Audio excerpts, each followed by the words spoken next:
And so, I wanted to ask you, as women farmers, in your communities, in your households, or just as women, are you treated in a different way than the men in your household or in your community? Of course. How is that so? Can we give examples? If you think we are treated differently, think of examples. If we think that we are treated the same, then think about, just discuss it amongst your table quickly. The things that men can access but women can't access. Like can you go to the bank, those kinds of stories. Just talk about your life or women you know and discuss it with your colleagues around the table. And we'll leave 10 minutes for that talk, just brainstorm, and then we will come together and we will, you can tell us what these things are and how you feel about it. Okay, so we'll give you a chance and then we'll come back to you. Okay. All right. Thank you for the floor. On our table, we discussed, we are 5 different cultures here. So, in communities, I don't have a general now. Yeah. In most communities, the men are head of the house, and they all land.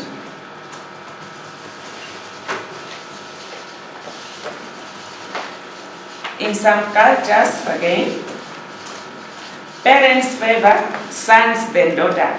Even if they had the firstborn is a daughter, and they have a secondborn which is a son, they favor a boy to be a firstborn than their daughter.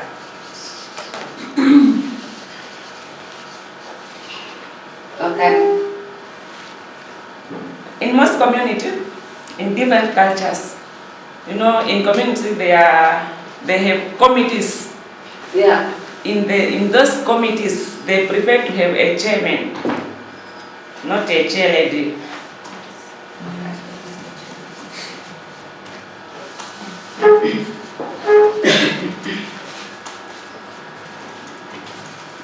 Okay. Also, men are the only one who have the right to make decisions in the house. Okay. So he's head of the house and he makes all the decisions.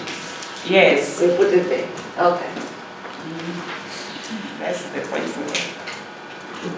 Yeah. And women, what are they allowed to do or not to do?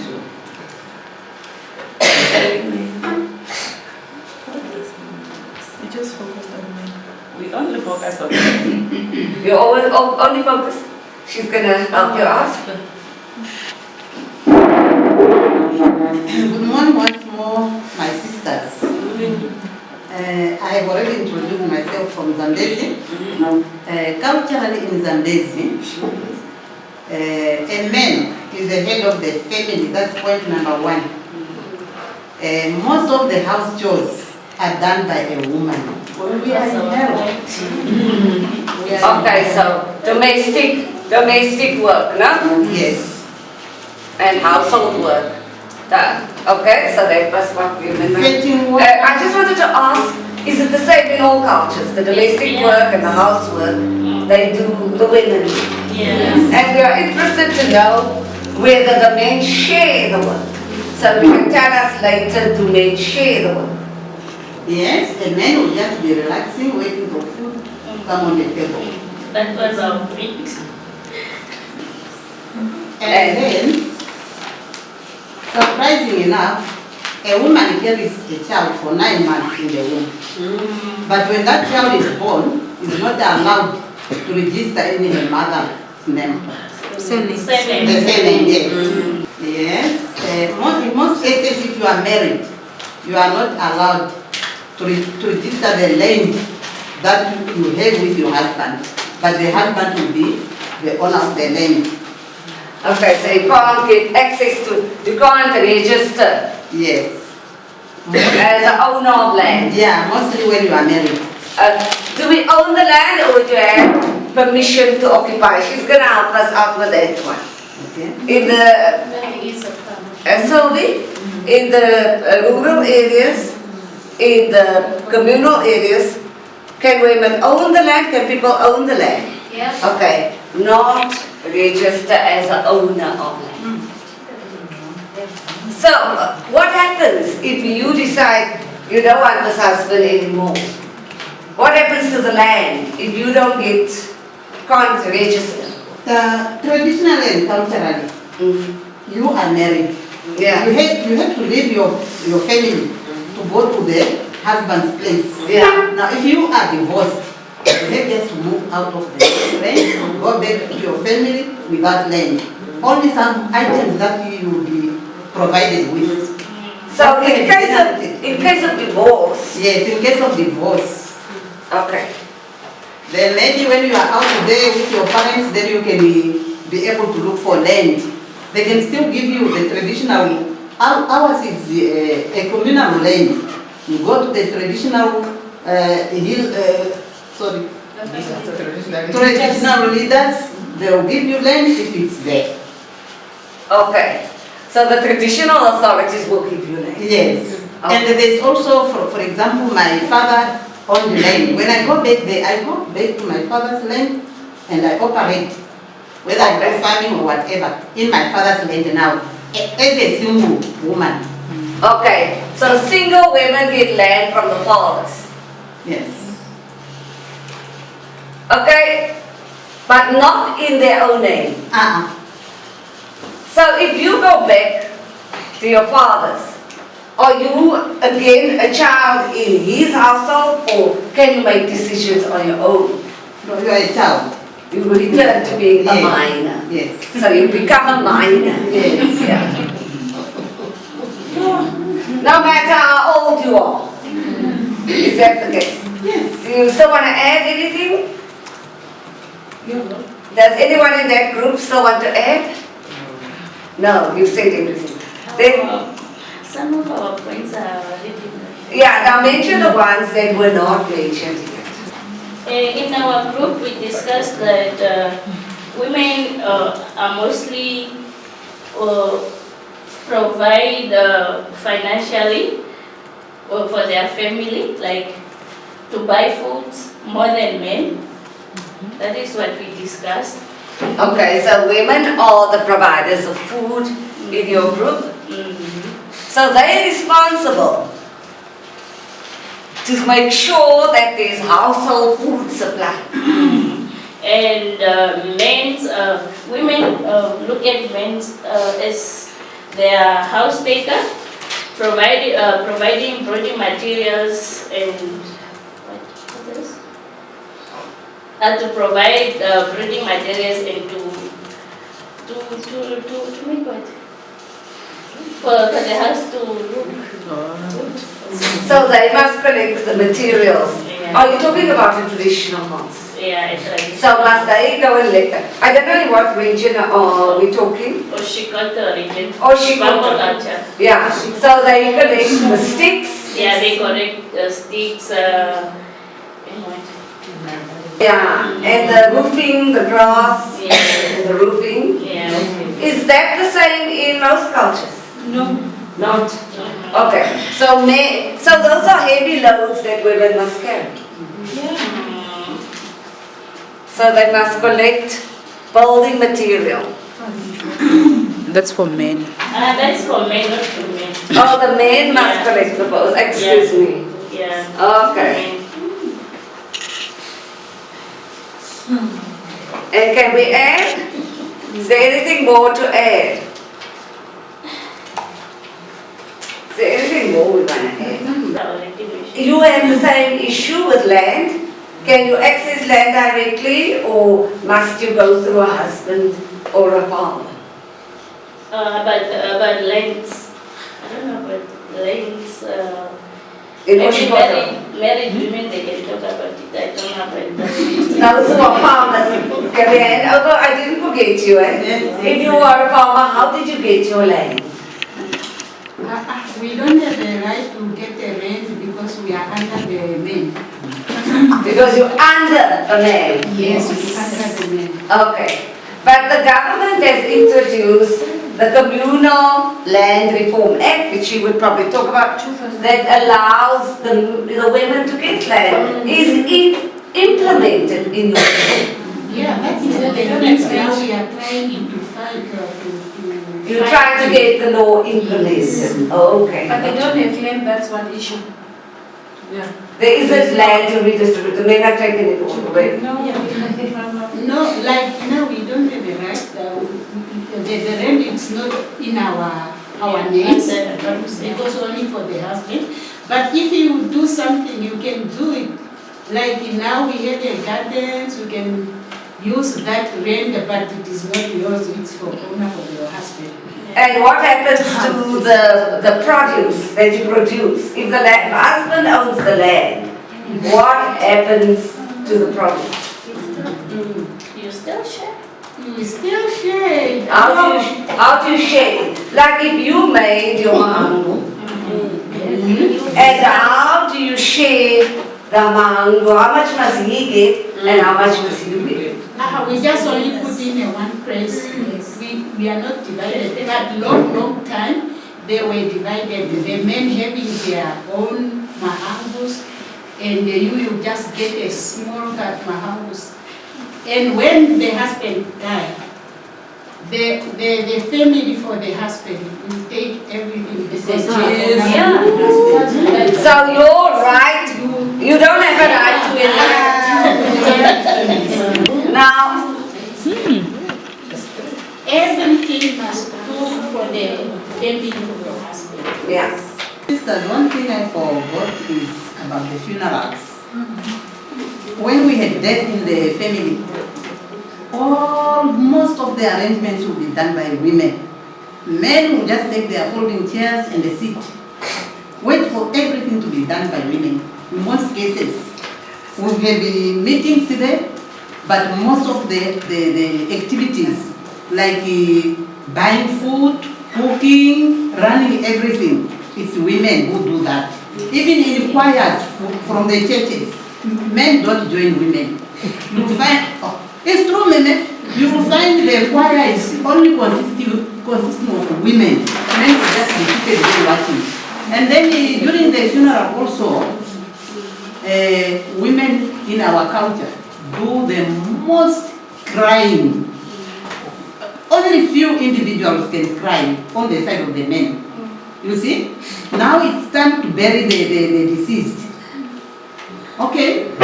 You will identify a few men just to help the women to dig and build the grave. The women dig. After that, you bring the casket. It's only women who should go underground. If the deceased is a woman, or if a deceased is a child, it's only women who should go in the grave to receive the casket. What country is this? Zambezi. It's amazing. Yes. So the women do all the Yeah. odd Now, men also don't relax if a man dies. It's the men who should wash the body for the men and then dress nicely and then take the men for burial. When they reach there, men must go now underground. Yeah. So the women do it for the women, Yes. and the men do it for the men. Now, coming out now to cover the grave, Yes. most of the work is done by women. They enjoy that there to cover. Because for us, we don't take spades. We take the sand and put in the grave. We use our hands softly. The sand must go softly, not making very softly, and take it in 1 hour until the whole grave is covered with the hands. And how long does it take? Very special. We treat the deceased very special in our culture. Okay. So there's a lot of respect for those who For are the passed on. deceased, yes. Thank you so much. Good morning, sisters again. Like in our culture, before we are getting married, I have got my own stock number because I am also farming and I've got sheep and cattle, and the husband has also got his sheep's coat and whatever. So amongst the Damara people, Yes. women have their own cattle. And also the wife has also got his own cattle. But before we come to get married, that's supposed to go to our children and we are going to start all over from the beginning.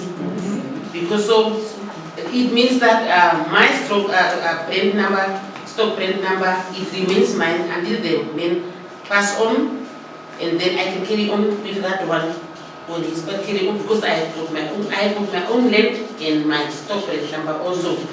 But there is one thing that I want to mention is in connection with the pension money of the husband and the wife. Say for instance, I was married with a husband and I passed on, I was working for the government. Now when I passed on, see, he's going to get another wife. Now he is not working, he's not getting my pension. Now he is eating my pension with the other lady what is going to marry. And when he dies, Come again? if the man dies, who gives his pension? Then he stopped there.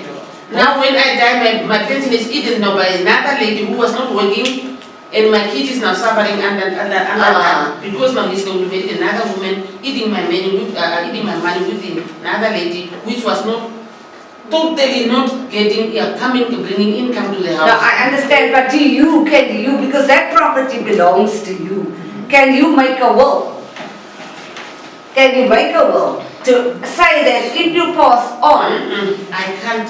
why not? I can't. Because in Namibia, everyone has the right to make a will. Why can you not? Is it culture that's holding you back or what? No, it's not cultural on my back, but I must say maybe it's a constitutional writing from the government. That one. Yes. Because as far as the government is concerned, men and women are equal.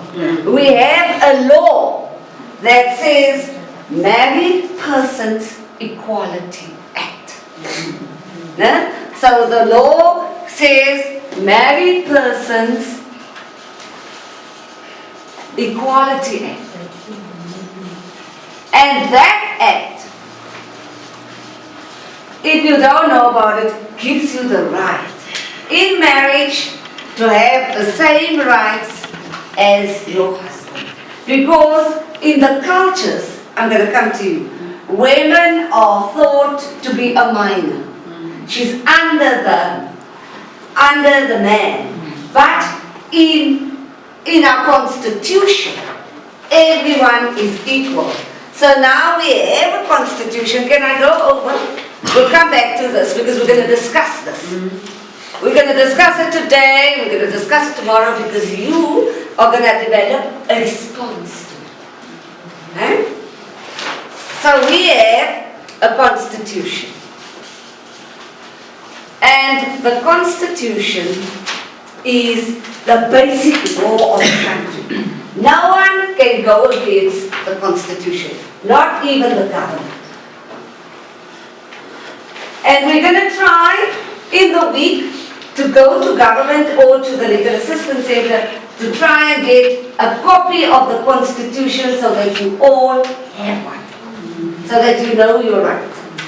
And in that constitution, if you read Article 10,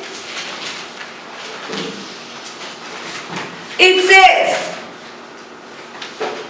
that there can be no discrimination.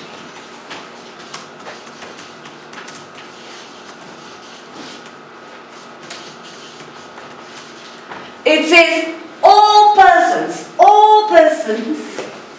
must be treated the same. And it doesn't matter what your sex are you male or female? Doesn't matter what your religion is, whether you're Lutheran or Catholic or Muslim. It doesn't matter what the color of your skin is. So they talk about race. But I think there's just one race. It's just the human race. But we know what system we come from, where the skin color makes a big difference. And what are the other things that we cannot, we say ethnicity. And we can say the ethnicity relates to the tribe you're from. All the tribes, we know that the San people are not treated equal. But according to the constitution, they have the right to be treated equally. So if you, a woman, in a marriage, you have the right, according to this Married Persons Equality Act. Married Persons Equality Act. And a whole lot of other laws, you have the right to own your property, you have the right to make a will because there is no distinction. In fact, government has put in place a lot of laws that make men and women equal. But the laws are there on paper. They are not, because of this constitutional article that's in the Constitution, Article 10.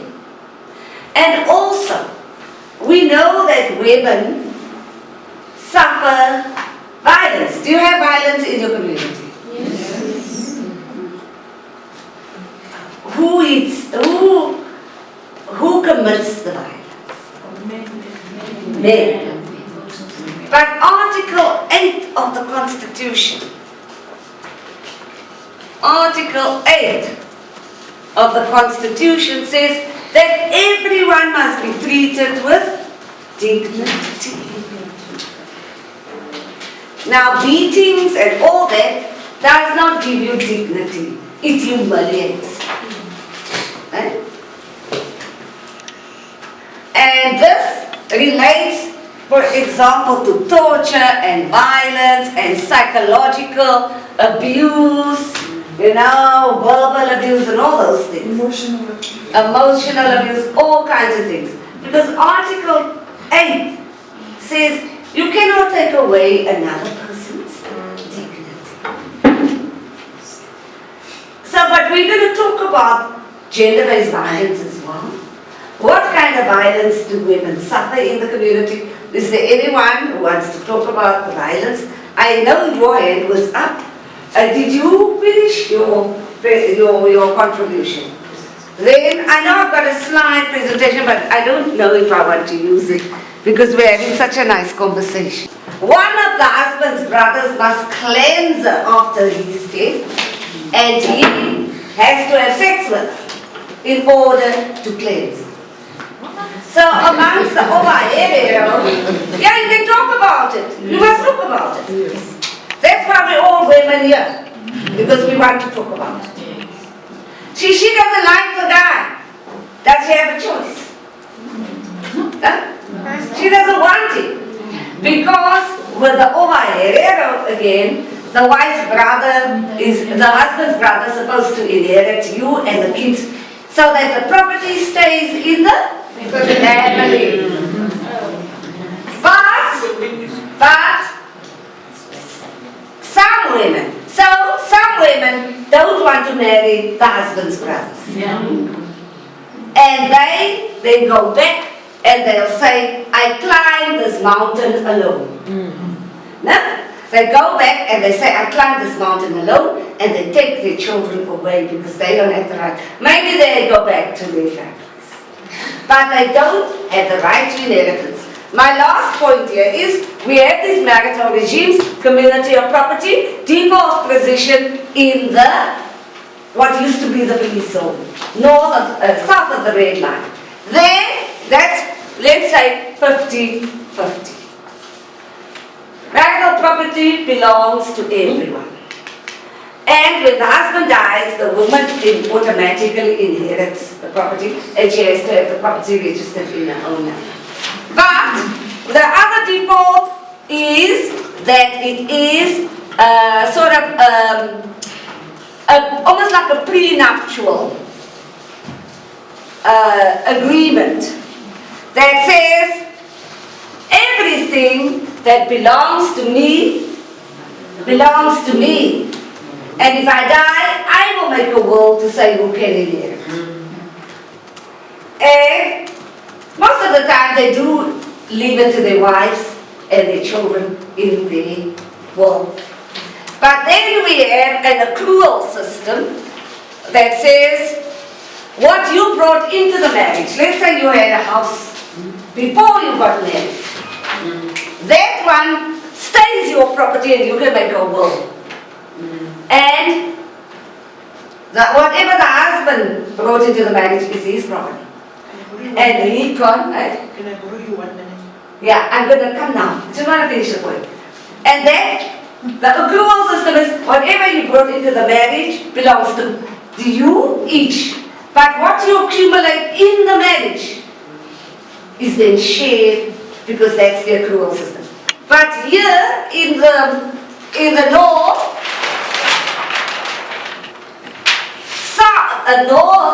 north of the red line, we have the customary law, and in addition to that customary law, we have a law of 1928. 1928 that says the Native Administration Act.